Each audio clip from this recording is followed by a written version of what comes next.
बच्चों में आज के टाइम पे कैविटी बहुत ज़्यादा हो रही है, तो आपके हिसाब से क्या कोर रीज़न निकल के आ रहा है इसके लिए? एक तो लोगों को ये नहीं है अभी भी सेंस कि जैसे बच्चा बड़ा हो गया उसका एक दांत मुंह में आएगा, you have to start brushing, लेकिन उनको लगता है अभी तो दांत आए ही नहीं है। सो आपके जब जैसी एक initial first tooth erupts into the oral cavity, आपको तभी ब्रशिंग शुरू कर देनी चाहिए। लोगों को ऐसा लगता है कि दांत अलग चीज़ है और बॉडी अलग चीज़ है। हाँ, बिल्कुल लगता है। प्रेगनेंसी के टाइम पे क्या टीथ वीक हो जाते हैं? नहीं, प्रेगनेंसी के टाइम पे डेफिनेटली गम्स वीक हो जाते हैं, ये मिथ नहीं है, ये फैक्ट है। Normal brush versus electric toothbrush क्या डिफरेंस है और क्या उनका कुछ फायदा है? डेफिनेटली उसकी जो क्लीनिंग पावर है वो 21% बेटर होती है as compared to manual toothbrushes. आपके टूथपेस्ट में नमक है, चारकोल वाला टूथपेस्ट, ये क्या है मैम? ये हाइप है या कुछ इसका फायदा भी है? वो एक मार्केटिंग स्ट्रेटेजी होती है कि हम ये कहेंगे कि भी इसमें सॉल्ट है। क्यों चाहिए सॉल्ट? भी क्यों चाहिए हमारे को सॉल्ट? सॉल्ट की जरूरत नहीं है। इंडिया में ऑलमोस्ट 90 से 95% लोगों को किसी न किसी टाइप का डेंटल इशू है, पर फिर भी हम सबको लगता है कि रोज ब्रश करना काफ़ी है। आज के एपिसोड थोड़ा आई ओपनिंग होने वाला है, क्योंकि आपके टीथ सिर्फ स्माइल के लिए नहीं होते, ये आपकी बॉडी के सिग्नल्स भी देते हैं। आज हमारे साथ हैं डॉक्टर शालिनी शर्मा, जिन्होंने सिर्फ जनरल पेशेंट्स को ही नहीं बल्कि सेलिब्रिटीज और पॉलिटिशियंस के साथ भी काम किया है। शालिनी मैम, स्वागत है आपका। Thank you Shivam. तो मैम, मेरा पहला क्वेश्चन आपसे ये है कि एक ऐसी डेंटल मिस्टेक जो आप लगभग सभी पेशेंट्स में देखते हैं, जो एक कॉमन मिस्टेक सब लोग करते हैं। See, the most common mistake is ignorance of the dental problems. मतलब कि जैसे किसी पेशेंट को छोटी सी छोटी सेंसिटिविटी होती है, उसको इग्नोर करेंगे। फूड लॉजमेंट होती है, उसको भी इग्नोर करते हैं। गम ब्लीडिंग होती है, उसको भी इग्नोर करते हैं। मतलब बेसिकली डेंटल हाइजीन और डेंटल केरीज को बहुत ज़्यादा निगलेक्ट किया जाता है। वही है कॉमनेस्ट मिस्टेक, क्योंकि अगर हम उसको टाइम पे रेक्टिफाई नहीं करते हैं तो वो प्रोग्रेस करती रहती है। फिर प्रोग्रेस करती है तो वो ऐसी प्रॉब्लम को की तरफ ले जाती है जहाँ पे the treatment is also expensive, it is extensive. तो पेशेंट के लिए भी प्रॉब्लम है और हमें तो खैर मैनेज करना ही है whatever the patient's problem is. तो वॉट आई फील इज़ कि ignoring small things like sensitivity to cold and hot, then food lodgement, these are the commonest problems which patient ignore and they don't come up with the ma'am, लोगों को ऐसा लगता है कि दांत अलग चीज़ है और बॉडी अलग चीज़ है। हाँ, बिल्कुल लगता है, क्योंकि अभी अगर किसी को किसी कार्डियोथोरैसिक सर्जन के पास जाना हो, किसी न्यूरो सर्जन के पास जाना हो, so they are very conscious, they are very particular. But dental problems को अभी भी इंडिया में उतनी जागरूकता नहीं आई है। पीपल टेंड टू इग्नोर कि ठीक है, अभी थोड़ा बहुत सेंसिटिविटी है, कभी कभार होती है, चल जाएगा। फिर वो जब आते हैं तो वो ये कहते हैं कि हमारा दांत तो बिल्कुल ठीक था, अचानक से इसमें प्रॉब्लम हो गई। अचानक से कैसे हो गई? अचानक से नहीं होती है। Body gives you warning science. मुंह में भी वार्निंग साइंस मिलते हैं इंसान को, लेकिन people tend to ignore it. क्यों? क्योंकि वो लाइफ थ्रेटनिंग नहीं लगते लोगों को। बिल्कुल मैम, इंडिया में डिजीजेस बहुत स्पीड से बढ़ रही हैं, राइट?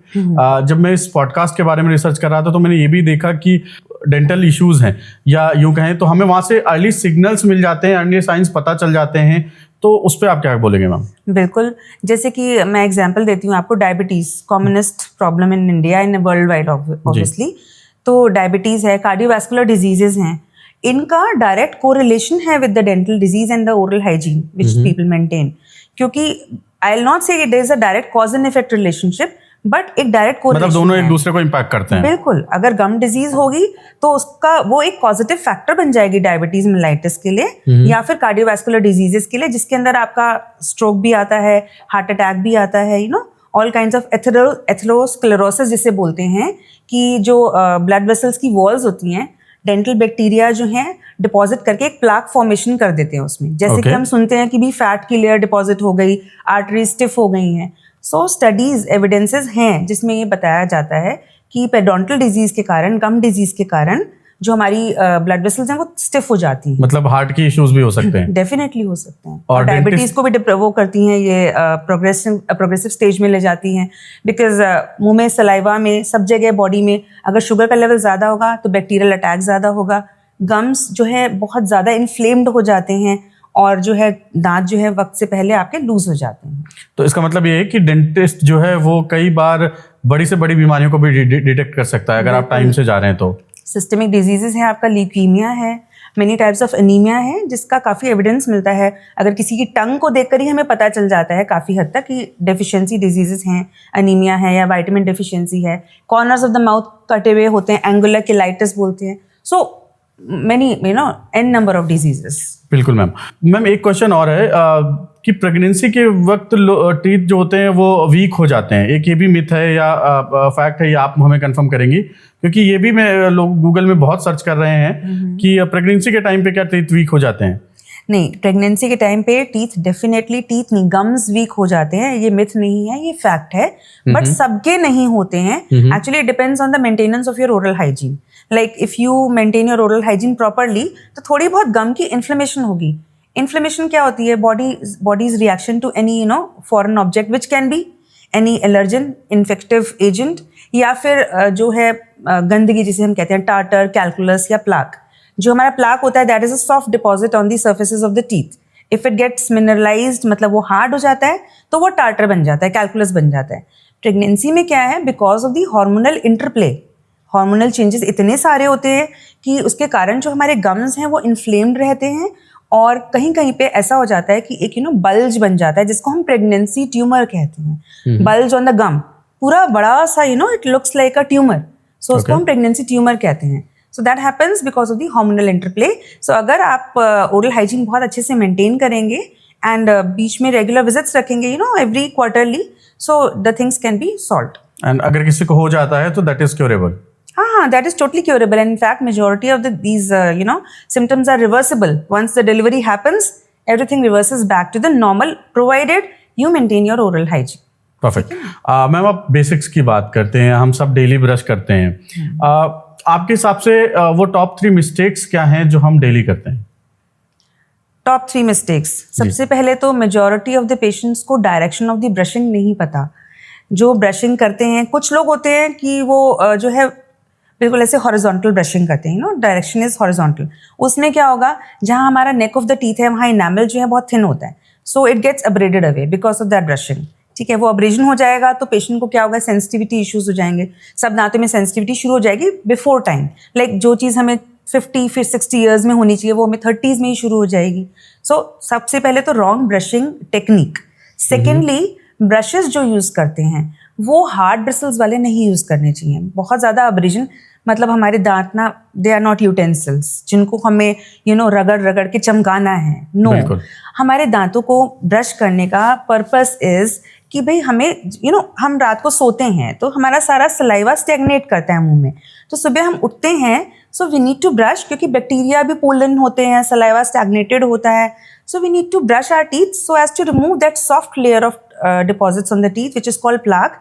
एंड सेकेंडली, एक फ्रेशनेस आ जाती है मुंह के अंदर बिकॉज ऑफ द जो रात भर हमारा कोई सलाइवरी फ्लो अच्छे से नहीं रहता है उसके लिए। तो ब्रशिंग का वही पर्पस है। अगर हम बहुत तेज रगड़ेंगे तो ऐसा नहीं है कि दांत हमारे वाइट हो जाएंगे, क्लीन हो जाएंगे, ब्राइटर हो जाएंगे। नो, ऐसा कुछ भी नहीं होता है, दांत वैसे ही रहेंगे बिल्कुल। That is a total myth कि ज्यादा देर करने से आपके दांत चमकने वाले हैं। लोग सेकंड ये भी मिस्टेक है कि लोग बहुत देर दांत ब्रश करते हैं। एक पेशेंट मेरे पास आई है अभी रिसेंटली, इनको मैं ट्रीट कर रही हूँ। उनका फुल माउथ रिहैबिलिटेशन है। फुल माउथ मीन्स उनके दांत इतने ज़्यादा घिसे हुए हैं कि they have reached the level of the gums, तो बस इतने से दिख रहे हैं। तो सबके ऊपर हमें रूट कैनाल ट्रीटमेंट करके सब पे कैप्स लगाने। तो शी सेड कि मेरे घर में मुझे सब टोकते थे, मैं 15-15 मिनट ब्रश करती हूँ कि मुझे मतलब पता नहीं साइकोलॉजिकल प्रॉब्लम है, मैं 15-15 minute brush 15 minute brushing. Oh, so 2 minutes of brushing at an angle of 45 degrees. जो ब्रश के ब्रिसल्स का एंगल है वो 45 डिग्रीज पे होना चाहिए गम लाइन के, और 2 minutes मोर देन इनफ। और सारे सर्फेसेस को टच करना है आपको, मतलब जो दांत के बाहर के सर्फेसेस हैं, अंदर के सर्फेसेस हैं, they all need to be touched. That is it. Ma'am इसी से मैं कहीं पे देख रहा था कि जब जो आप टूथपेस्ट है जब ब्रश के ऊपर लगाते हो तो भी ऐसे लगाना चाहिए कि वो आप ब्रिसल्स के अंदर जाए। P sized. Okay, what is that P sized? P sized मतलब आपका अगर हेड ऑफ द ब्रश जो है उसका हाफ जितनी लेंथ है ना, बस उतना ही जरूरी है, उससे ज्यादा नहीं। उससे ज्यादा जरूरी नहीं है। अच्छा, मतलब ज्यादा लगाने से कुछ नहीं होगा, फायदा होने नहीं वाला है। नहीं, कुछ फायदा नहीं। बिल्कुल। मैम एक और कंफ्यूजन है कि ब्रशिंग के बाद माउथ रिंस करना चाहिए या नहीं करना चाहिए? देखिए ये ना थोड़ा फॉरेन में कॉन्सेप्ट है, क्योंकि वहाँ पे फ्लोरिडेटेड टूथपेस्ट बहुत कॉमनली लोग यूज़ करते हैं। तो उसमें क्या होता है, दे एडवोकेट कि आप जब ब्रश करते हैं तो जो फ्लोराइड कंटेंट है वो एकदम से वॉश आउट ना हो जाए, तो आप रिंस मत करो ब्रशिंग के बाद, just remain like that for some time, at least maybe half an hour और सो. बट इंडिया में ये कॉन्सेप्ट इतना ज़्यादा नहीं है. We brush and then we rinse immediately, क्योंकि हम लोग फ्लोरिडेटेड टूथपेस्ट यूज़ ही नहीं करते उतना कॉमन. मतलब इंडिया में अभी वो वैसे नहीं है. हम लोग इतना ज़्यादा फ्लोरिडेटेड टूथपेस्ट नहीं यूज़ करते. हमारी जितनी भी टूथपेस्ट हैं उनमें फ्लोराइड कंटेंट ऐसा कुछ खास है नहीं जिसके लिए. मैम जब ब्रश की बात कर रहे हैं तो इलेक्ट्रिक टूथब्रश की भी बात कर लेते हैं. तो normal brush versus electric toothbrush, because आज के टाइम पे एडवर्टीजमेंट काफ़ी देख रहे हैं, क्या डिफरेंस है और क्या उनका कुछ फ़ायदा है? इलेक्ट्रिक टूथब्रश, पावर टूथब्रशेस जो जब आए थे तो इसलिए आए थे कि जो हैंडीकैप लोग होते हैं उनकी मैनुअल डेक्स्ट्रिटी इतनी अच्छी नहीं होती है, so they are not able to brush that efficiently and effectively on all surfaces of the teeth. So that is why power toothbrushes were advocated to such patients कि उनको प्रिस्क्राइब किए जाते थे. लेकिन अब आजकल ट्रेंड है, बच्चे भी यूज़ करना चाहते हैं, बड़े भी यूज़ करना चाहते हैं, क्योंकि वो एफर्ट नहीं लगाना चाहते, एफर्टलेसली उसको ब्रश कर लेते हैं, क्योंकि उसको एक पर्टिकुलर एंगल पे पकड़ना होता है and it like a machine it will रब all your tooth surfaces. Definitely उसकी जो क्लीनिंग पावर है वो 21% बेटर होती है as compared to manual toothbrushes. But somehow what I feel is कि आपको मैनुअल टूथब्रश पे ही रहना चाहिए. आपको अगर पावर टूथब्रशेस यूज करने हैं so maybe once in a while आप यूज कर लो. So there is no hard and fast rule. Manual is always better, always better. Perfect. ऐसा कुछ नहीं है कि गम हेल्थ बहुत अच्छी हो जाएगी अगर हम पावर टूथब्रशेस. मैम पेस्ट की बात करते हैं. आपके टूथपेस्ट में नमक है, चारकोल वाला टूथपेस्ट, ये क्या है मैम? ये हाइप है या कुछ इसका फायदा भी है? नहीं, इसका कोई फ़ायदा नहीं है. फ्रैंकली बोलूँ, ऑल टूथपेस्ट आर सेम, ठीक है ना. अब वो एक मार्केटिंग स्ट्रैटेजी होती है कि हम ये कहेंगे कि भाई इसमें सॉल्ट है, क्यों चाहिए सॉल्ट? भाई क्यों चाहिए हमारे को सॉल्ट? सॉल्ट की ज़रूरत नहीं है एज सच. चारकोल क्यों चाहिए? Charcoal is an abrasive. Charcoal toothpaste आपको लॉन्ग टर्म यूज़ करनी भी नहीं चाहिए, क्योंकि उससे आपकी एनामल की अब्रेजन होगी तो और सेंसिटिविटी के इश्यूज क्रॉप अप हो जाएंगे. So use any toothpaste of any brand, but brushing technique should be thorough. Perfect ma'am. अब बात करते हैं बैड ब्रेथ की. मैम ये क्या केवल हाइजीन इशू है या किसी डिजीज का अर्ली सिम्टम? देखिए, most common factor bad breath, जिसको हम हेलिटोसिस भी बोलते हैं, देर आर दो तरीके से हम कैटेगराइज करते हैं कॉजेज़ को. एक लोकल कॉजेज़ और एक सिस्टमिक कॉजेज़. लोकल का मतलब तो मोस्ट इम्पॉर्टेंटली वही होता है कि आपके दांतों में डिपॉजिट्स हैं और डिपॉजिट्स को आपने क्लीन नहीं करवाया, तो उन डिपॉजिट्स के कारण आपके जो गम्स हैं वो इन्फ्लेम्ड हो गए हैं, they are a little bleeding gums हैं, या गम रिसेशन हो गया है, गम अपने लेवल से नीचे चला गया है, तो उसके कारण उन डिपॉजिट्स के कारण जो स्मेल आती है, दैट इज़ बैड ब्रेथ और halitosis. That is a local cause which is the commonest cause. ठीक है. सिस्टमिक कॉजेज़ होते हैं, अगर किसी पेशेंट को डायबिटीज़ है, सो एक फ्रूटी सी स्मेल आती है उन लोगों की मुँह से, या फिर if somebody has chronic sinusitis. तो क्रॉनिक साइनसाइटिस में क्या होता है, साइनसेस हमेशा फ्लूइड से फिल्ड रहते हैं आपका, और पीछे ड्रिप होता रहता है, पोस्ट नेजल ड्रिप जिसे कहते हैं, तो उसके कारण भी स्मेल आती है. किसी को क्रॉनिक कॉन्स्टिपेशन होती है, उसके कारण भी यू हैव हेलिटोसिस. तो क्या डेंटिस्ट इस चीज़ को आइडेंटिफाई कर सकता है? बिल्कुल आराम से. पेशेंट से पूछा जाता है. अब हर किसी पेशेंट के मुंह में तो डिपॉजिट्स नहीं होंगे ना इतने ज़्यादा जिसके कारण उसको हेलिटोसिस हो. सो फर्स्ट एंड फॉरमोस्ट जब पेशेंट आएगा तो आप एग्जामिन कर रहे हैं, अगर आपको दिख रहा है तो आप ऑब्वियसली उसको क्लीन अप करिए. सारा क्लीन अप करने के बावजूद भी हो रहा है, वैसे तो at the first visit we ask, हम हिस्ट्री लेते हैं पेशेंट से कि आपको क्रॉनिक साइनसाइटिस, क्रॉनिक कॉन्स्टिपेशन, या फिर आपको ये डायबिटीज़ वगैरह को कोई इशू तो नहीं है. उसी में पता चल जाता है काफ़ी कुछ ना. हिस्ट्री टेकिंग जो हमें हमारे कॉलेजेस में सिखाया जाता है, दैट इज़ वेरी इंपॉर्टेंट. उससे आधी से ज़्यादा डायग्नोसिस आपका हिस्ट्री से ही हो जाता है. क्लिनिकल एग्जामिनेशन तो आप करोगे ही, लेकिन हिस्ट्री से ही आपका आधे से ज़्यादा डायग्नोसिस निकल आता है. बिल्कुल मैम. टंग क्लीनिंग की बात करते हैं मैम, वो उसके बारे में क्या आप कहेंगी, वो कितनी इंपॉर्टेंट है? टंग क्लीनिंग इज़ गुड, बट उसको बहुत जेंटली यूज़ करना होता है, क्योंकि हर किसी को उसका तरीका नहीं आता होता है. कई टंग में एक्चुअली मैक्सिमम बैक्टीरिया होते हैं. जो मैक्सिमम बैक्टीरियल लोड है that is on the surface of the tongue, and obviously we eat, तो tongue gets coated also. So it is always better कि आप एक जेंटल टंग क्लीनर यूज़ करिए. But आप डेली नहीं भी यूज़ करना चाहते हैं तो आप ऑल्टरनेटेड डेज पे यूज़ करेंगे तो भी it's sufficient. Okay, but ma'am बहुत But it लोग is इस required. चीज के लिए माउथ वॉश का यूज करते हैं, तो नहीं, mouthwash नहीं। ये फिक्स है या व्हाट?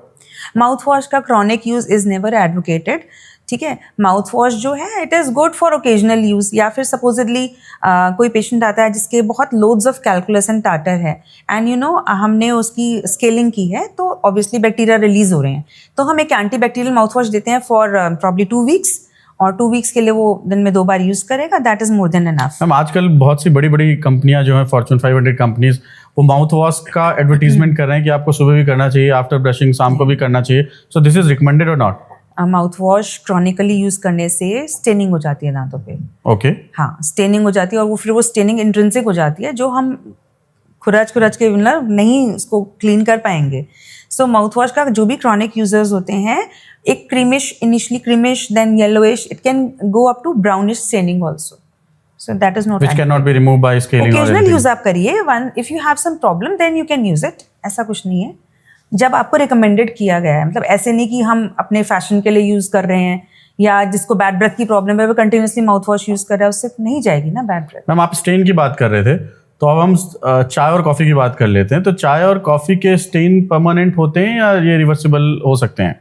रिवर्सिबल इनिशियल स्टेजेस में होते हैं। अगर कोई बहुत क्रॉनिक टी और कॉफ़ी यूज़र है, मतलब आप समझ लीजिए 20-25 साल से है, तो उसके तो इंट्रिंसिक स्टेनिंग हो जाती है। स्टेनिंग हमेशा किसी भी चीज़ की पहले एक्सट्रिंसिक ही होती है, मतलब एक्सटर्नल स्टेन्स होते हैं जिनको हम रिमूव कर सकते हैं अगर कोई पेशेंट इनिशियल स्टेजेस में आए, but you know if it gets chronic तो वो इंट्रिंसिक स्टेनिंग बन जाती है, which then can not be remove like that. Ma'am ये चाय कॉफी की बात होगी, अगर सेम चीज हम बात करते हैं पान गुटखा टबैको की, उनके स्टेन्स भी सेम कैटेगरी में फॉल करेंगे? बिल्कुल बिल्कुल, उनके तो स्टेन्स बहुत हार्ड टू रिमूव होते हैं। एक तो उसमें you know it takes lot of effort to remove them, और उसमें भी यही है, अगर कोई आप क्रॉनिक यूजर है, मतलब कई लोग होते हैं 30-30 40 साल से खा रहे हैं, उनके दांत हो ही वैसे जाते हैं रेडिश ब्राउनिश कलर के। हम आपके पास इतने पेशेंट्स आते हैं, जब मेरा आपसे डिस्कशन हो रहा था, बहुत से पेशेंट्स हैं जो चेन स्मोकर्स हैं या वेपिंग करते हैं, तो वो ओरल हेल्थ में कितना इम्पैक्ट करता है ये चीज़ उनके? देखिए, स्मोकिंग से डेफिनेटली स्टेन्स होते हैं, और स्टेन्स बहुत वही वैसे होते हैं जैसे पान टोबैको के, you know they are reddish colour, reddish brownish stains. जो ये आपके स्मोकिंग के होते हैं, they are brownish to blackish stains, okay, जो स्मोकिंग से होते हैं। वेपिंग से लोगों को लगता है कि it is not as harmful as smoking, लेकिन उससे भी होता है। ई सिगरेट्स जो होते हैं उससे भी टार प्रोड्यूस्ड होता है, निकोटिन ही तो उसमें basically you know you burn that only, तो उससे वो टार जो प्रोड्यूस होता है उससे भी सेम स्टेनिंग प्रॉब्लम आती है। सेम हेल्थ हैजर्ड्स हैं जो स्मोकिंग से हैं। बिल्कुल। मैम इसी को क्योर करने के लिए लोग घर का जो देसी नुस्खा है लेमन और baking soda, so they are directly applying, वो कितना सेफ है? नहीं, लेमन और बेकिंग सोडा नहीं। लेमन एसिड है, एसिड कॉजेज इरोजन। देखिए, अब दांत घिसने की 3 मैं आपको ब्रॉड कैटेगरीज बता देती हूँ। एक कहती है एट्रिशन। एट्रिशन मतलब आपके दांत आपस में घिस के या ब्रशिंग से ओवर द ईयर्स घिस गए, उसको हम एट्रिशन कहते हैं। एक होती है अब्रेजन। अब्रेजन जैसे टूथब्रश, मैंने आपको शुरू में बताया था कि रॉन्ग टूथब्रशिंग टेक्निक जो होती है, जैसे जो लोग यू नो हॉरिजॉन्टल ब्रशिंग करते हैं तो उनका सारा इनामल वियर ऑफ हो जाता है, तो अब्रेजन के गड्ढे बन जाते हैं on the neck of the teeth, so वो अब्रेजन हो गया। Third is erosion. इरोजन कुछ लोगों को प्रॉब्लम होती है कि उनका जो पेट में हमारा HCl होता है, हाइड्रोक्लोरिक एसिड होता है, वो रिफ्लक्स होता है। आपने बहुत लोगों को सुना होगा कि भी बार बार खट्टी डकारें आती हैं, एसिड बाहर आता है, तो उस एसिड से दांत गल जाते हैं। सो आप सोचिए कि अगर आप लेमन और बेकिंग सोडा यूज करेंगे रेगुलरली तो डेफिनेटली दांत। सो ये आप लोगों पार्ट वीडियो को जरूर देखना चाहिए अगर आप भी बेकिंग सोडा और लेमन को यूज करते हैं to remove the stains. Ma'am अब नेक्स्ट पार्ट में हम आते हैं। कुछ लोगों को बार बार कैविटी होती है और कुछ लोगों को बिल्कुल भी नहीं होती है, तो ऐसा क्यों है? बहुत सारे फैक्टर्स हैं, बट प्राइमरीली ओरल हाइजीन, जो मैं पहले भी बता चुकी हूँ कि आप ओरल हाइजीन अच्छे से मेंटेन करेंगे तो कैविटीज़ कम होंगी। और रेगुलर डेंटल विजिट्स, रेगुलर से मतलब है एटलीस्ट क्वार्टरली, या supposedly you are very tied up with your schedule, आप 6 मंथ्स में एक बार तो आप दिखाइए, ताकि एटलीस्ट जो छोटी छोटी कैविटीज़ हैं उनको हम पहले ही पकड़ सकें और उसका ट्रीटमेंट कर सकें। क्योंकि अगर छोटी कैविटी होगी तो उसमें हम फिलिंग से काम चला लेंगे, बड़ी कैविटी होगी तो नीचे तक चली जाएगी, तो हमें फिर रूट कैनाल करना पड़ेगा। हम रूट कैनाल करेंगे तो उसके बाद हम कैप लगाएंगे, और सपोजिटली दांत बहुत ज़्यादा ब्रेक डाउन हो जाएगा, then we have to extract the tooth. Extract कर लेंगे, फिर then comes the role of replacement, फिर हम इम्प्लांट करेंगे, मतलब कैस्केड है। सो Right. बेटर है कि आप अर्ली इंटरसेप्शन करो। तो मैम क्या ये अपने आप कैविटी अपने आप से भी हील हो सकती है? इंसिपिएंट लीजन्स होते हैं जिनको हम बिल्कुल इनिशियल लीजन्स बोलते हैं, बिल्कुल इनिशियल केरीज होती हैं, बहुत पिन पॉइंट होती हैं, छोटी सी होती हैं। आपने अपना ओरल हाइजीन मेंटेन करा तो दे कैन बी अरेस्टेड। वो क्या होता है, उसी पॉइंट पे अरेस्ट हो जाती हैं, बस एक स्पॉट रह जाता है हार्ड सा ब्राउनिश सा, लेकिन वो आगे नहीं बढ़ता। मैम अब बात करते हैं, जैसे अभी आपने रूट कैनाल की बात करी, तो फिलिंग और रूट कैनाल का डिसीजन कैसे, कब फिलिंग करानी चाहिए, कब रूट कैनाल कराना चाहिए, ये डिसीजन कैसे ले एक आम आदमी? पेशेंट्स को खुद ही पता चल जाता है जब उन्हें सीवियर पेन होता है, तो फिर वो फिलिंग से तो नहीं जाएगा, है ना। फिलिंग तभी इंडिकेटेड है जब पेशेंट के सिम्टम्स बहुत माइल्ड है, कि कभी कभी सेंसिटिविटी होती है, या फिर दो दांतों के बीच में खाना फंस जाता है, या उस तरफ से चबाने में दिक्कत आ रही है। बस these are the few symptoms जिससे पता चल जाता है कि ठीक है कुछ दिक्कत है, तो आप at least you go and show to a dentist, और अगर फिलिंग रिक्वायर्ड होगी तो फिलिंग हो जाएगी। लेकिन जनरली मैं आपको बताऊं 80 to 85% पेशेंट्स आते ही तब हैं जब वो नीचे जो हमारा नर्व बंडल होता है, जिसको हम पल्प बोलते हैं, नर्व और वेसल्स जिसमें होते हैं, जब वहां तक हमारा कीड़ा पहुंच जाता है, then they approach their dentist कि इसमें तो अचानक से पेन होना शुरू हो गया, पहले तो कुछ था नहीं।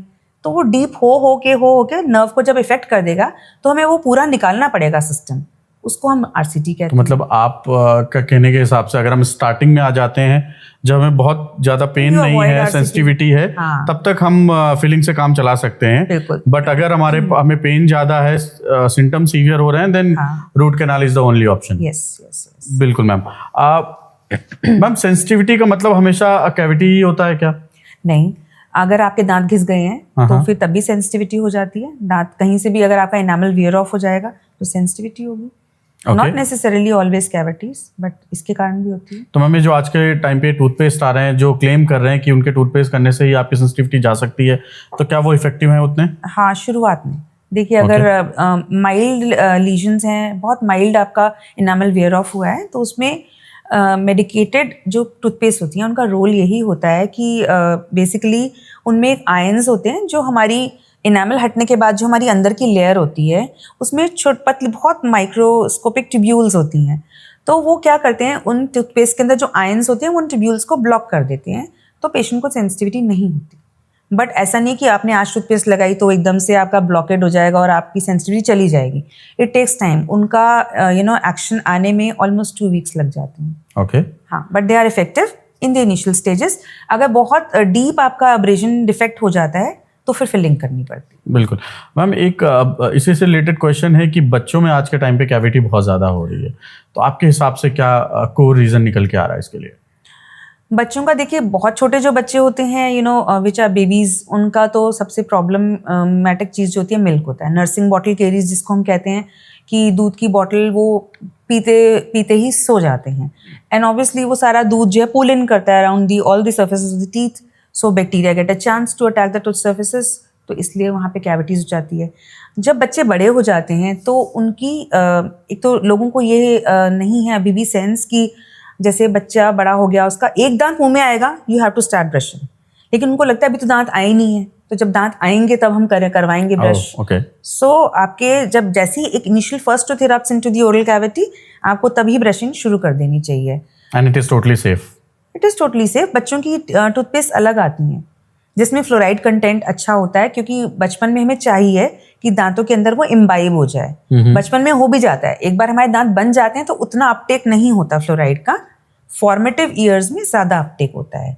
तो इसलिए मोस्ट इम्पॉर्टेंट बच्चों में यही है कि जो आजकल ईटिंग हैबिट्स हैं, जंक फूड बहुत खाते हैं बच्चे, चिप्स हैं, चॉकलेट्स हैं, टॉफ़ीज़ हैं, वो सारी कैंडीज़ हैं, they all stick to the tooth surfaces and then they cause cavities.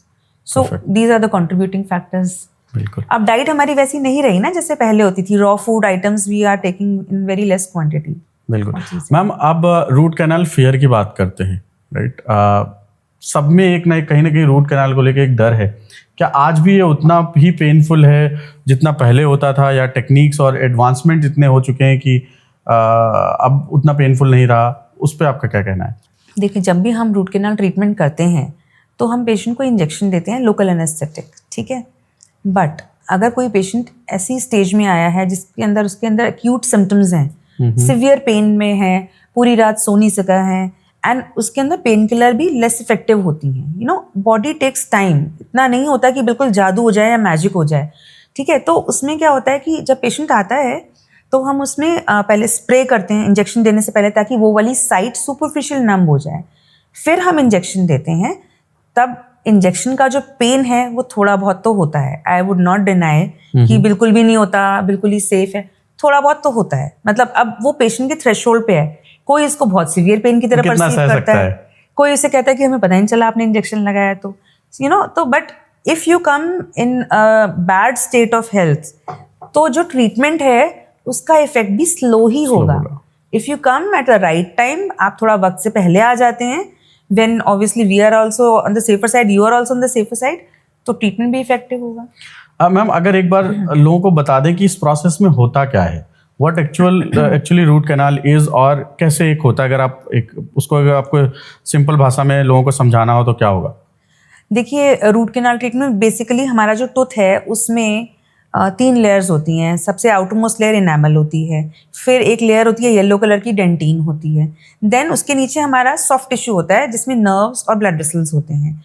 सो जब भी हमारे कैविटी होती है इनिशियली इनेमल में होती है, फिर वो धीरे धीरे अगर आपने उसको नहीं करेक्ट करा तो नीचे पहुंच गई डेंटिन में. डेंटिन के बाद वो सीधे नर्व और ब्लड वेसल्स को अटैक करती है. जब वहाँ पे अटैक होता है तब पेशेंट को सिवियर पेन होता है. तो हम इस प्रोसेस में क्या करते हैं, जितना भी खराब पोर्शन होता है उसको हटा देते हैं. और हमारे पास वी हैव फाइन इंस्ट्रूमेंट्स जिससे हम रूट कैनाल, दांतों की जो जड़ें होती हैं, रूट्स, उनमें कैनाल्स होती हैं, उनको क्लीन करते हैं, जिसके अंदर नर्व्स और ब्लड वेसल्स होते हैं. ओके. सो बेसिकली आपका जो दांत है वो नॉन वाइटल हो जाएगा. Non vital means it will B dead, but it will be functional through out your life. अगर वो हिलेगा नहीं, वो कहीं जाएगा नहीं, it will B infection free through out your life, क्योंकि रूट कैनाल की एक्यूरेसी ऑलमोस्ट 99.5% है. ओके, तो मतलब सक्सेस रेट. वो डेड टूथ है जिसमें कोई वेन्स नहीं है, या वो हमारी हिल नहीं रहा, रूट कैनाल में निकालना है, क्योंकि एक बार अगर दांत के अंदर की नर्व डैमेज हो गई तो वो रिवर्सिबल प्रोसेस नहीं है, वो इरिवर्सिबल प्रोसेस है. It has to be taken out, but that is a way of saving your tooth. इससे आपका दांत सेव हो जाएगा. और बस हमें रूट कैनाल करना है. पीछे का दांत है तो हम उस पर कैप देना मैंडेटरी कहते हैं. आगे का दांत है तो we can avoid unless and until दांत डैमेज्ड है या डिस्कलर्ड है. अब मैम, लोग अगर इसको अवॉइड करें ट्रीटमेंट को, तो कॉन्सिक्वेंसेस क्या हो सकते हैं मैम? पहली बात है, आपको पेन सहना पड़ेगा. आप पेन किलर कितनी खा सकते हैं ना, you know, till what time. Pain killers के अपने साइड इफेक्ट्स होते हैं जो अदर बॉडी ऑर्गन्स को भी इफेक्ट करते हैं. बिल्कुल. दूसरी चीज़ ये है कि आप पेन किलर्स खा भी लो, एंटीबायोटिक खा के आपने उस टाइम पे उस फेज को थोड़ा सा सबसाइड कर दिया, दबा दिया, फिर आपका दांत टोटली नॉन वाइटल हो जाता है. अंदर का जो नर्व्स और ब्लड वेसल्स है उनको जगह तो मिलती नहीं है, प्रेशर बिल्डअप होता है, वो वहीं की वहीं मर जाती हैं. दांत आपका डेड हो गया. कभी भी अचानक से उसमें पेन स्टार्ट हो जाएगा और फिर काफ़ी सीवियर पेन होगा. पस फॉर्मेशन हो जाएगी. कई बार एब्सेस हो जाता है. एब्सेस कई बार अंदर ही होता है, मुंह के अंदर, या कई बार बाहर पूरा फूल जाएगा. मतलब वाइट टू इनवाइट ट्रबल, वो वाली चीज़ हो जाती है. आप तब भी नहीं आए तो अल्टीमेटली दांत पूरा क्रम्बल डाउन कर जाएगा, सिर्फ टूट जाएगा पूरा. फिर वो दांत बचेगा ही नहीं, फिर आप वहाँ से खा भी नहीं पाओगे. मैम, रूट कैनाल से कैंसर या कोई सीरियस डिजीज हो सकती है, ये कितना सच है? नहीं, कैंसर नहीं हो सकता. कैंसर नहीं. कैंसर क्यों होगा? कैंसर कब होता है? कैंसर के तो पॉजिटिव जो दूसरी चीजें हैं, रूट कैनाल से क्यों कैंसर होगा? But people are, this is a misconception. It is नहीं, ये तो बहुत ही गलत चीज है. रूट कैनाल से कभी भी नहीं हो सकता कैंसर. हाँ, ये जो हैबिट्स हैं, स्मोकिंग है, पान च्यूइंग है, गुटखा, तंबाकू, इनसे तो डेफिनेटली ये तो डायरेक्ट कॉज एंड रिलेशनशिप भी दिखाया गया है बहुत जगह पे. बट वो लोगों को नहीं नजर आता, क्योंकि जबकि उस पर अच्छे से प्रिंट आउट होता है, जो पैकेट होता है उस पर एक कैंसरस पेशेंट की फोटो होती है. गुटखा खाना सेहत के लिए हानिकारक है. बिल्कुल. चाइल्ड का फर्स्ट डेंटल विजिट कब होना चाहिए मैम, आपके हिसाब से? देखिए, मोस्ट इम्पॉर्टेंटली तो ये है कि बच्चों को तभी लाना चाहिए जब जो है आपको ही बच्चों के माउथ में कुछ ऐसा नज़र आ रहा है जिसके लिए आपको कंसर्न है. लाइक पहली बात है कि पेरेंट्स जो हैं बच्चों के पास रहते हैं, खासतौर पे मदर. सो मदर को सेल्फ एग्जामिन करना चाहिए बच्चे को ना, कि अच्छे से उसकी दांत में कहीं ब्लैक स्पॉट्स तो नहीं है, कहीं पे कुछ गम सोलन तो नहीं है. अगर ऐसा कुछ नहीं है तो ठीक है, इट्स ओके. जब आपके बच्चे के सारे दांत आ जाएं, which happens by the age of 2.5 years, तो तब आप एक डेंटल विजिट करा दीजिए, ताकि उससे बच्चा एक अकस्टम भी हो जाए कि who is a dentist, what does he और शी डज, आपको वहाँ पे कैसा फील होता है, how do you sit on a dental chair, और एक नॉर्मल एग्जामिनेशन होता है कि बच्चे के सारे दांत ठीक हैं, गम्स ठीक हैं, इरप्शन पैटर्न ठीक है, जो अगर बच्चा के नए दांत आने शुरू होते हैं 6 ईयर्स की एज में, सो बाय दैट टाइम बच्चे की स्पीच वगैरह सब डेवलप हो जाती है अच्छी तरीके से, द चाइल्ड बिकम्स कॉन्फिडेंट। बिल्कुल। सो उस दौरान बीच बीच में आपको इफ रिक्वायर्ड 6 मंथ्स में एक बार या एटलीस्ट साल में एक बार एक डेंटल विजिट जरूर होनी चाहिए, ताकि कोई भी प्रॉब्लम हो तो पहले ही हम उसको रेक्टिफाई कर दें, अर्ली डिटेक्शन हो जाए। हाँ मैम, ब्रेसेस की बात करते हैं, वो सिर्फ कॉस्मेटिक है या हेल्थ के लिए भी इम्पोर्टेंट है? नहीं, ब्रेसेस तो बहुत ज़्यादा इम्पोर्टेंट हैं। कॉस्मेटिक तो हम ब्लीचिंग कह सकते हैं, ब्रेसेस नहीं। ब्रेसेस थेराप्यूटिक हैं, क्योंकि ब्रेसेस कब लगाए जाते हैं, सपोजिटली कोई बच्चा है, उसकी डेंटल आर्च नैरो है, उसका अपर जॉ बाहर की तरफ है, लोअर जॉ अंदर की तरफ है, ये तो ग्रोथ पैटर्न्स हैं। मतलब बच्चा के ग्रोइंग एज में अगर हम उसको इंटरसेप्ट कर लें तो ग्रोथ ही अच्छी से मेंटेन हो जाती है। अदरवाइज क्या होगा, अगर बच्चे का अपर जॉ जो है लोअर जॉ आगे है, कई बार आपने देखा होगा लोगों का लोअर जॉ बहुत आगे चला जाता है, काफ़ी ज़्यादा आगे होता है, वो ऐसे ही रहता है। अगर आप उसको शुरू में ही करेक्ट ना करो तो ग्रोइंग ईयर्स में करेक्ट हो जाएगा, तो हम मेंटेन कर देंगे दोनों का रिलेशन। ओके। सो ब्रेसेस एक तो उस चीज़ के लिए, ग्रोथ पैटर्न को इंटरसेप्ट करने के लिए। देन सेकेंडली, जब सारे दांत आ जाते हैं या नहीं भी आए हुए होते हैं, तो उसी में पता चल जाता है कहीं क्राउडिंग हो रही है, दांत आगे पीछे हैं, कहीं जो है पेशेंट के दांत बाहर की तरफ हैं, कहीं पे स्पेसिंग बहुत ज़्यादा है, या चौथी चीज़ है डीप बाइट। डीप बाइट में क्या होता है, नॉर्मली हमारे जो अपर टीथ हैं वो लोअर टीथ को ना 33% ओवरलैप करते हैं। इट इज़ लाइक दिस, जिसको हम ओवर बाइट मतलब बाइट कहते हैं। अब कुछ केसेस में पूरा चला जाता है नीचे तक। ओके। तो पूरा कंप्लीट कवरेज होता है, अपर टीथ पूरा लोअर टीथ को कवर कर रहे हैं, लोअर टीथ जो है उसके गम्स पे स्ट्राइक कर रहे हैं अंदर की तरफ से, that is known as deep bite. तो deep bite is very harmful in the long run, क्योंकि बोन पे भी इफेक्ट आता है, दांतों पे भी इफेक्ट आता है। तो इसके लिए हमें पहले ही करेक्शन अगर हम कर देंगे, वो ब्रेसेस से ही होता है। किस एज तक हो सकता है मैम?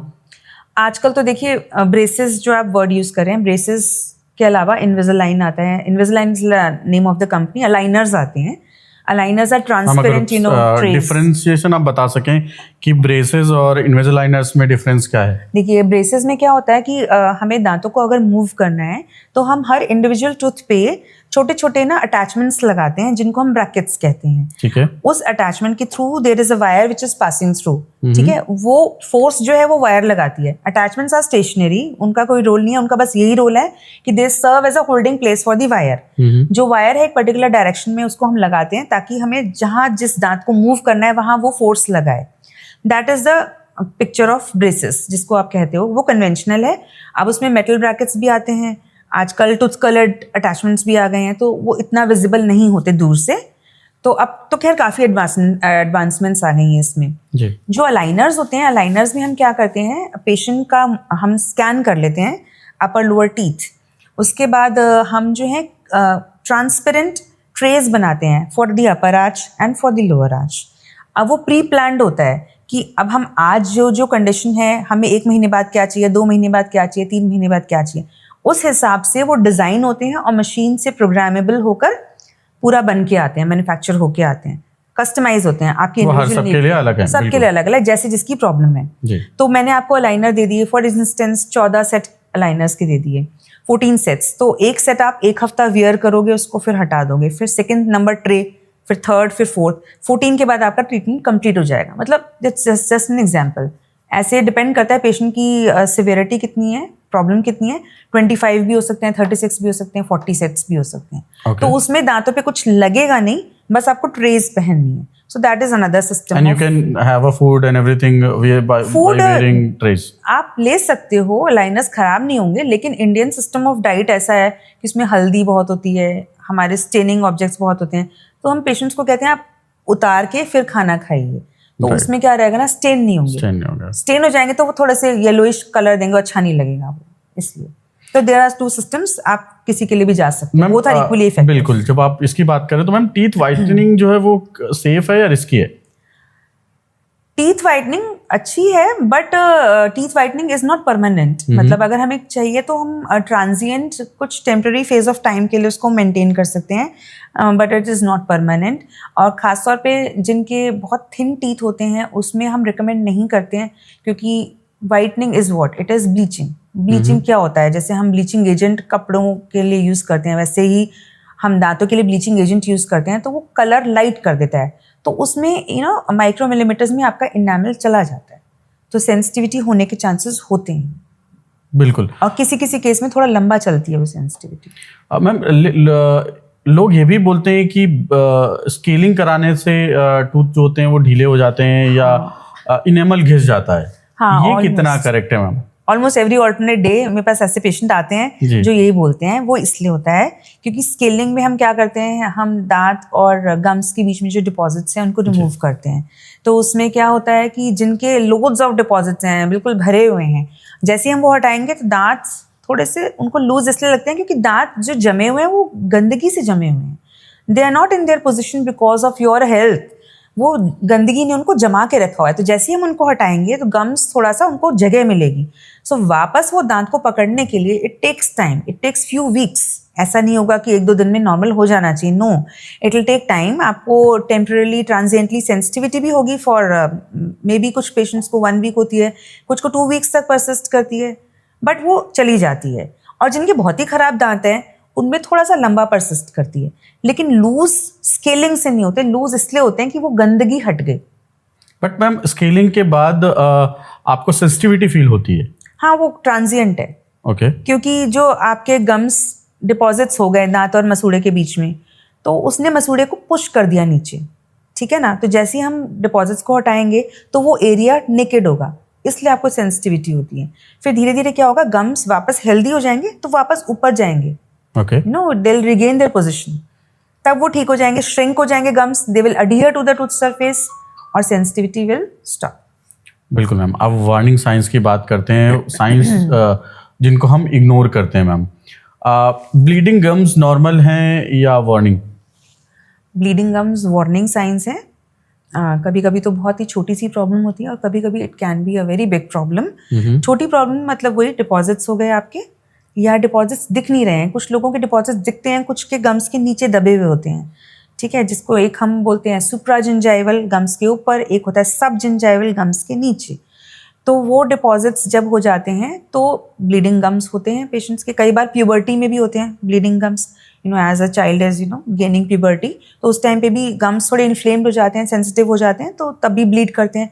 प्रेगनेंसी में गम्स ब्लीड करते हैं, ठीक है। जिनको सीवियर डायबिटीज़ होती है उनके गम्स जो होते हैं वो भी ब्लीड करते हैं एट टाइम्स।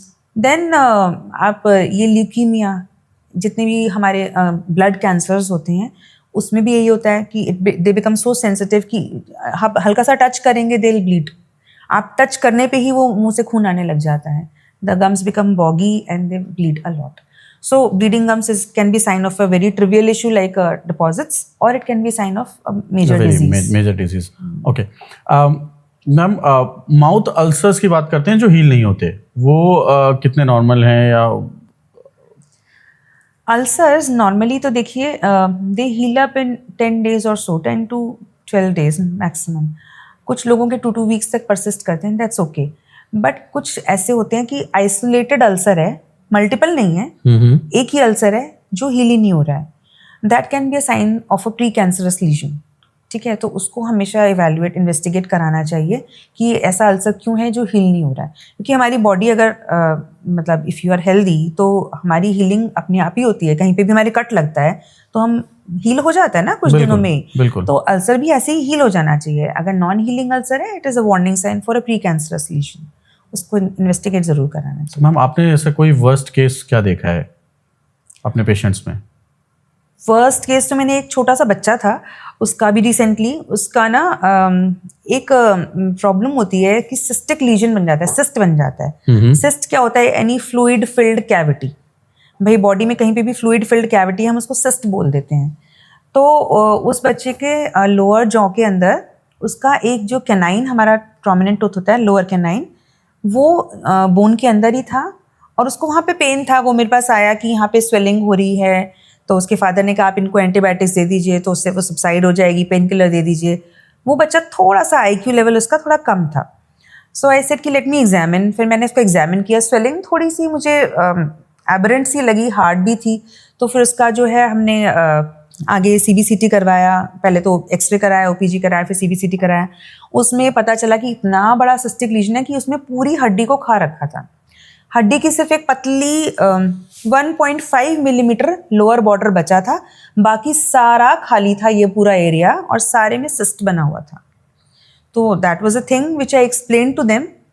बट देन जो है उनको लगा कि नहीं आप हमें एंटीबायोटिक्स दे दीजिए, पेन किलर्स दे दीजिए तो उससे सबसाइड हो जाएगा। तो ये केस था जो मैंने भी देखा था। उनको मैंने बता दिया था कि आपको you need to go for surgery. Okay. हाँ, उसके लिए सर्जरी होती है, सिस्ट को हम कंप्रेस कर देते हैं, हो जाता है वो। मैम अब बात करते हैं लोगों को कितनी फ्रीक्वेंसी में डेंटिस्ट पे को विजिट करना चाहिए? At least quarterly, ideally as per the book, but मेरे हिसाब से 6 मंथ्स में एक बार। स्केलिंग कितने दिन में करानी चाहिए? Depends on the rate of deposition of deposits. जितने अब किसी का ओरल हाइजीन इतना अच्छा होता है कि उन्हें साल भर ज़रूरत नहीं पड़ती है, 2 साल भी नहीं पड़ती है, फ्रैंकली इफ़ आई से। अब जैसे हम US में ट्रेंड देखें, US में तो एवरी 6 मंथ स्केलिंग सब करवाते हैं।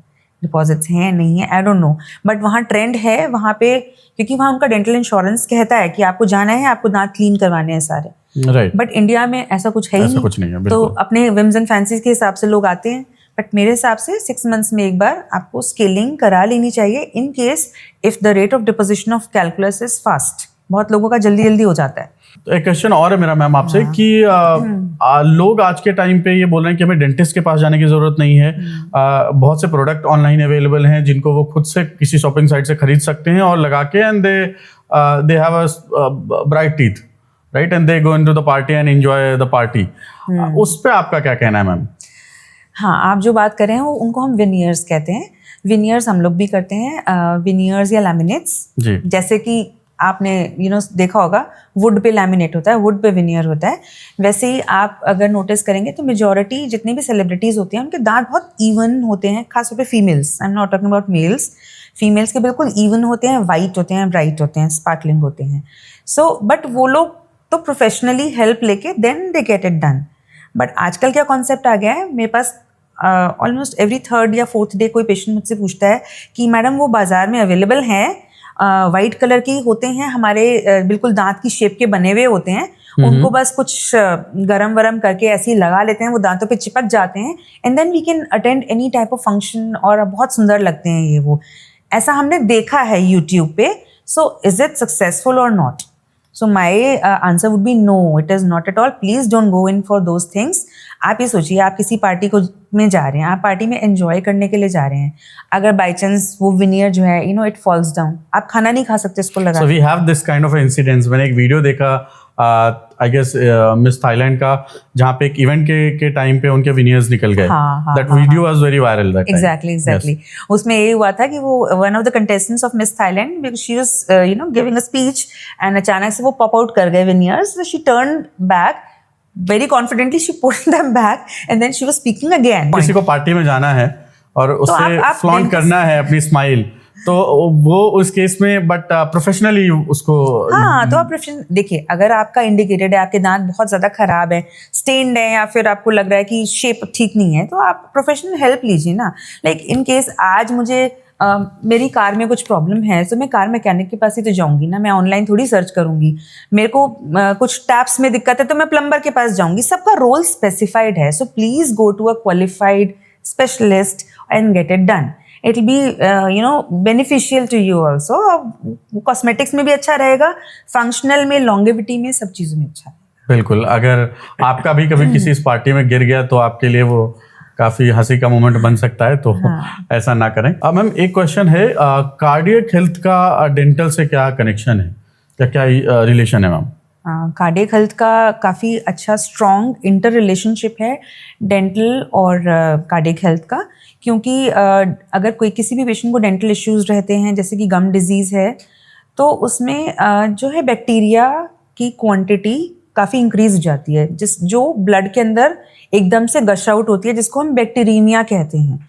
सपोजिटली किसी पेशेंट की पेरिडोंटल हेल्थ खराब है, गम डिजीज़ है उनको, और उस पेशेंट को कोई कार्डियक एलिमेंट है, तो उसमें क्या होगा कि जो ब्लड फ्लो में आपका बैक्टीरिया रिलीज होंगे, तो वो जो बैक्टीरिया हैं स्पेसिफिकली हार्ट मसल्स पे जाके वहाँ बैठ जाएंगे और इन्फेक्शन को इंक्रीज करेंगे या कॉज करेंगे। सो इसलिए खासतौर पे जो पेशेंट्स जिनके वॉल्व रिप्लेस हुए होते हैं, वॉल्वुलर रिप्लेसमेंट्स होती हैं, या जिनकी बाईपास सर्जरी हुई होती है, तो उसमें बहुत इंपॉर्टेंट है कि जब भी पेशेंट हमारे पास आता है और हम हिस्ट्री लेते हैं उनकी, तो उसमें हमें पहले ही प्रोफाइलैक्टिकली एंटीबायोटिक स्टार्ट कर देनी होती है किसी भी डेंटल प्रोसीजर से पहले, क्योंकि बैक्टीरीमिया होगा और वो जो है हार्ट का वॉल्व को डैमेज करेगा या हार्ट की मसल्स में डैमेज कॉज करेगा। गम्स की इन्फ्लेमेशन के कारण आपकी ब्लड वेसल्स में भी इन्फ्लेमेशन होगी, सो उससे वर्सनिंग हो जाएगी आपकी कार्डियक हेल्थ, ठीक है ना। अगर किसी की कार्डियक हेल्थ खराब है तो उससे भी गम्स पे भी इफेक्ट पड़ता है, वाइस वर्सा है, तो उसमें भी गम्स में इन्फ्लेमेशन ज़्यादा रहती है। So if you maintain a good oral hygiene, it will be good for your heart also. That's what I can say. Very quickly, ma'am, rapid fire round, floss की बात करते हैं, डेली या optional? Optional. Okay. Mouth wash? Occasional. Okay. Electric toothbrush? Occasional. Okay. Tongue cleaning? Alternate days. Okay. Scaling? 6 months to 1 year. Chewing gum, harmful या helpful? Without sugar, they are helpful because they increase the salivary flow. Okay, बिल्कुल ma'am, thank you. अगर आज का episode आपको useful लगा हो तो share करो किसी ऐसे इंसान के साथ जो डेंटल इश्यूज इग्नोर कर रहा है, क्योंकि टीथ एज की वजह से नहीं जाते, आपकी इग्नोरेंस की वजह से जाते हैं। Thank you.